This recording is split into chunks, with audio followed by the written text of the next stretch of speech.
Assalamualaikum warahmatullahi wabarakatuh. Perkenalkan, nama saya Nuraini Pratiwi. Saya berasal dari kelas 11.5. Di sini saya ingin mempresentasikan tugas sejarah, yaitu dampak penjajahan di negara kolonial. Urutan yang akan saya jelaskan: 1. Ada dampak ekonomi. 2. Urbanisasi dan pertumbuhan kota. 3. Ada dampak sosial dan budaya. 4. Ada kesehatan dan higienitas. 5. Mobilitas sosial. 6. Munculnya sentimen sosial. 7. Ada dampak politik.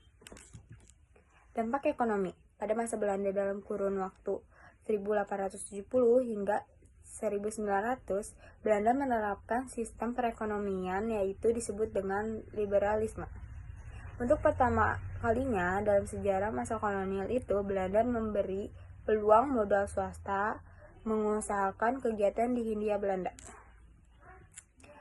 Johannes Jan Ben Bosch adalah gubernur jenderal yang mencetuskan sistem Kulturstelsel atau tanam paksa pada tahun 1930. Petani diwajibkan menanam sesuai permintaan yang diantaranya seperti kopi, tembakau, tebu, teh, lada, cengkeh, dan lain sebagainya. Urbanisasi dan pertumbuhan kota. Urbanisasi adalah pergeseran populasi dari daerah perdesaan ke kotaan. Perluasan daerah pertanian dan industri perkebunan diikuti oleh melonjaknya jumlah penduduk dan menyebabkan penyebaran ini daerah pemukiman lebih luas. Dalam masa liberal ini, pengusaha baru yang didirikan dengan cepat mengalami perkembangan. Lalu, perusahaan membutuhkan banyak personil dan tenaga ahli. Dampak sosial. Sebelum memasuki masa politik etis, Indonesia tertinggal dalam hal lingkup pengetahuan. Penyebabnya karena ada terbatasan orang pribumi yang mendapatkan pendidikan. Rakyat Indonesia yang jarang melihat langsung dalam perkembangan iptek, dan minimnya industrialisasi. Kesehatan dan higienitas. Awalnya, pelayanan kesehatan kolonial pada awal abad ke-20 memang sangat diskriminatif karena hanya sebagian kecil dari rakyat pribumi yang mendapatkan akses pelayanan kesehatan ini. Pemerintahan kolonial Belanda merubah dengan bagaimana pelayanan kesehatan Indonesia dapat dinikmati oleh masyarakat secara meluas, apalagi saat itu wabah penyakit mulai menyebar seperti malaria, PIS, dan kolera.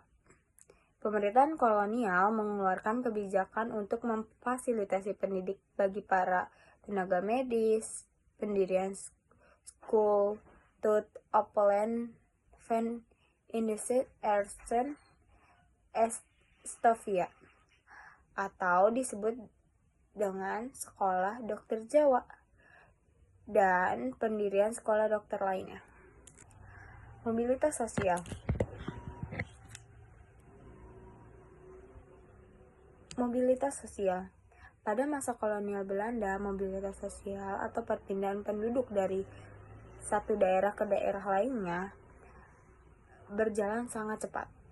Terdapat beberapa hal yang membuat percepatan mobilitas sosial terjadi di Indonesia, yakni A.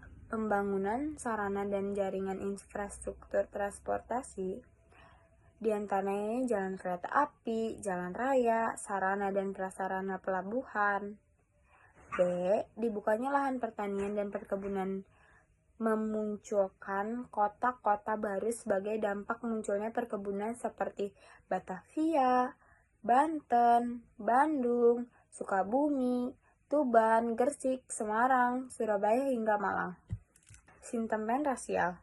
Munculnya sentimen rasial pernah terjadi pada masa penjajahan kolonial Belanda. Bahkan masalah rasisme diatur melalui kebijakan yang dikeluarkan oleh pemerintahan Belanda. Dengan sengaja, pemerintahan kolonial Belanda membeda-bedakan golongan berdasarkan ras. Kebijakan itu semakin tegas sejak awal abad ke-19, yang mana pemerintahan Hindia Belanda membagi penduduk menjadi 3 golongan, yakni A.